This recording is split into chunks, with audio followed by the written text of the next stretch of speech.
Quando um trabalhador é submetido a ambientes de trabalho insalubres, que podem causar problemas respiratórios, logo se pensa que a única saída é uma máscara, como a de um super-herói ou um extraterrestre. Acontece que a máscara nem sempre é sinônimo de boa proteção. Vamos ver neste programa que o EPI de proteção respiratória é apenas a solução final nesses casos, porque, antes de tudo, deve-se realizar um eficiente controle na origem do problema. Mas, para início de conversa, o que é mesmo um EPI? Para o controle das doenças ocupacionais provocadas pela inalação de ar contaminado com poeiras, fumos, névoas, fumaças, gases e vapores, a primeira providência deve ser minimizar a contaminação do local de trabalho. Isto está de acordo com a orientação geral de se realizar o controle na origem do problema. Medidas de proteção coletiva podem e devem ser adotadas, como, por exemplo, enclausuramento, confinamento da operação, ventilação local ou geral, chegando até a substituição das substâncias usadas por outras menos tóxicas. Quando estas medidas não forem viáveis ou enquanto estão sendo implementadas ou avaliadas, devem ser usados respiradores apropriados, os EPI. NR6, norma regulamentadora número 6. Considera-se equipamento de proteção individual, EPI, todo dispositivo de uso individual, de fabricação nacional ou estrangeira, destinado a proteger a saúde e a integridade física do trabalhador. A empresa é obrigada a fornecer aos empregados gratuitamente EPI adequado ao risco e em perfeito estado de conservação e funcionamento. A Instituição Normativa número 1, criada em 11 de abril de 1994, ela estabelece alguns parâmetros legais para o uso de respiradores. Por exemplo, critério técnico de seleção de respirador, usar respirador dentro de um programa de proteção respiratória e, além disso, para 2 contaminantes apenas, existe uma tabela específica de qual tipo de respirador você deve usar. Esses contaminantes são sílica e asbesto. O programa de proteção respiratória tem como objetivo principal que o respirador que está sendo utilizado por um trabalhador venha proteger realmente ele no seu ambiente de trabalho. Lógico, com uma medida a mais de proteção, o uso do EPI, do equipamento de proteção respiratória. A empresa é obrigada a fornecer o respirador quando necessário para proteger a saúde do trabalhador. A administração do programa de proteção respiratória deve ser de responsabilidade de uma pessoa com conhecimento específico que irá realizar a medição, uma estimativa ou a informação atualizada sobre a concentração do contaminante na área de trabalho, a fim de que seja feita a seleção do respirador adequado. Esta pessoa também será responsável pela manutenção de registros e procedimentos escritos de tal maneira que o programa seja documentado e permita uma avaliação de sua eficácia. Cada tipo de respirador tem seu nível de proteção. Por exemplo, uma máscara descartável tem fator de proteção atribuído igual a 10. Uma máscara autônoma de demanda de pressão positiva tem fator de proteção atribuído igual a 10.000. Além disso, tem que dar treinamento para o usuário. O que significa dar treinamento para o usuário?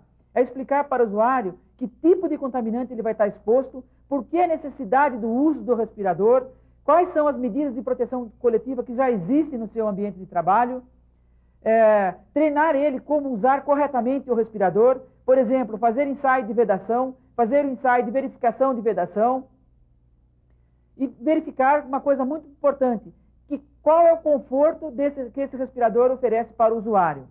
Na análise da contaminação do ar em situações de trabalho, os riscos respiratórios são classificados principalmente entre aqueles decorrentes da deficiência de oxigênio e os provenientes de contaminantes. No primeiro caso, quando a porcentagem de oxigênio for menor que 12,5% ao nível do mar em pressão atmosférica de 95 milímetros de mercúrio, a atmosfera é considerada IPVS, isto é, imediatamente perigosa à saúde ou à vida. Nos chamados espaços confinados, quando a concentração de oxigênio for menor que 20,9%, este também deve ser considerado IPVS, lembrando sempre que a atmosfera normal tem uma composição de oxigênio equivalente a 21% e 79% de nitrogênio.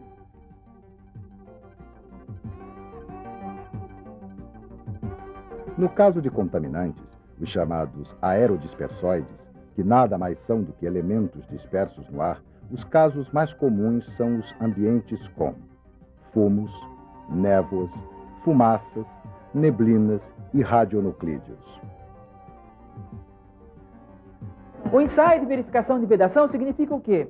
Quando o respirador é selecionado corretamente, então você tem um determinado nível de contaminação no teu ambiente de trabalho e necessita de um respirador, de acordo com o fator de proteção, você vai selecioná-lo. Por exemplo, você tem um respirador que tem de fator de proteção 10. Foi selecionado corretamente esse respirador.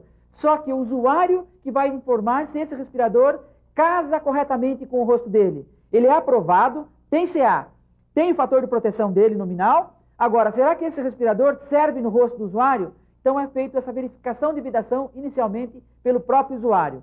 O que significa fazer essa verificação de vedação? É fazer o ensaio de pressão negativa e o ensaio de pressão positiva. No ensaio de pressão negativa é feito o quê? Você bloqueia os filtros, ou seja, por onde passa o ar, e inala suavemente, para verificar se está entrando ar no contorno da face. Tá? Então seria bloquear os filtros e inalar suavemente. O outro ensaio é o ensaio de verificação da vedação, o ensaio de pressão positiva. É você bloquear a válvula de exalação, no caso desse respirador está aqui na frente, com a palma da mão e exalar suavemente. Exalar, soltar o ar suavemente. E o ar não deve passar pelas bordas do respirador. O ensaio de vedação é um ensaio feito fora da área de trabalho, num local específico. Esse ensaio de vedação pode ser o quantitativo ou o qualitativo. Um dos mais simples é o qualitativo, que é feito, por exemplo, o ensaio com a sacarina.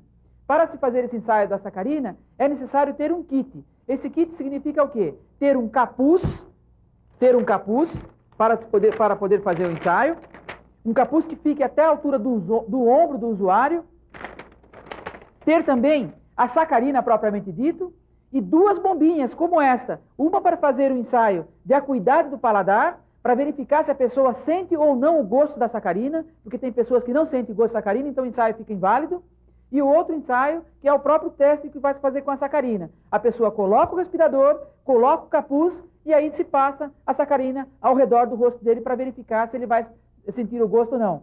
Porém, nesses momentos que a gente vai estar passando a sacarina, ele vai ter que estar fazendo vários exercícios, uma série de exercícios protocolados dentro do programa de proteção respiratória. Um dos exercícios é falar, outro, por exemplo, é andar sem sair do lugar, fazer vários movimentos com a cabeça, olhar para cima, olhar para baixo. Tá? Dentre esses movimentos é que o respirador pode se deslocar, porque é feito, na verdade, uma simulação de um dia a dia do usuário do respirador. Uma das doenças também que nós encontramos na medicina do trabalho são as chamadas pneumoconioses. São inflamações, o nível do pulmão, ocasionado por agentes químicos ou por poeiras, como principalmente a principal delas hoje aqui no Brasil é a silicose, que é a principal doença que gera um problema no pulmão, que praticamente esse pulmão fica bastante duro, enrijecido, e perdendo a função principal nela, que é a troca, a função pulmonar, fazendo com que a pessoa passe ao longo dos anos, depois de 20 anos de exposição, possa ter uma dificuldade aí, respiratória, no seu dia a dia, gerando incapacidade e até a morte desse trabalhador. Atualmente, no Brasil, vem se aumentando a fiscalização, principalmente das pessoas que trabalham em pedreiras, porque a gente observa nitidamente um trabalho ainda amador, nessas pedreiras, sem uso de equipamentos de proteção individual, ou mesmo até em situações que a gente percebe que o equipamento de proteção individual, a máscara, está presente no ambiente de trabalho, mas esse trabalhador não foi treinado, não foi sensibilizado para que ele possa entender da importância daquele equipamento de proteção individual. Outra tipo de situação que a gente vê muito são os fumos metálicos, que também, ao entrar, não sendo utilizado o equipamento de proteção, ele entra em contato também com o pulmão e causa agressões muito importantes, gerando incapacidade respiratória e fazendo com que o empregado tenha incapacidade. Então, o que a gente observa sempre nesses casos é essa falta principalmente de sensibilização do empregado, a falta da manutenção dos equipamentos também que a gente observa nas indústrias às vezes, a troca das máscaras, né, dos filtros, principalmente os filtros que ficam em dado momento saturados, não permitindo a passagem do ar e fazendo com que o operário deixe de lado a proteção porque está incomodando esse trabalhador. Nos ambientes de trabalho saudáveis, a boa escolha do equipamento de proteção respiratória e os treinamentos de uso, manutenção e fuga em situações de emergência ainda são as melhores alternativas para a sua saúde.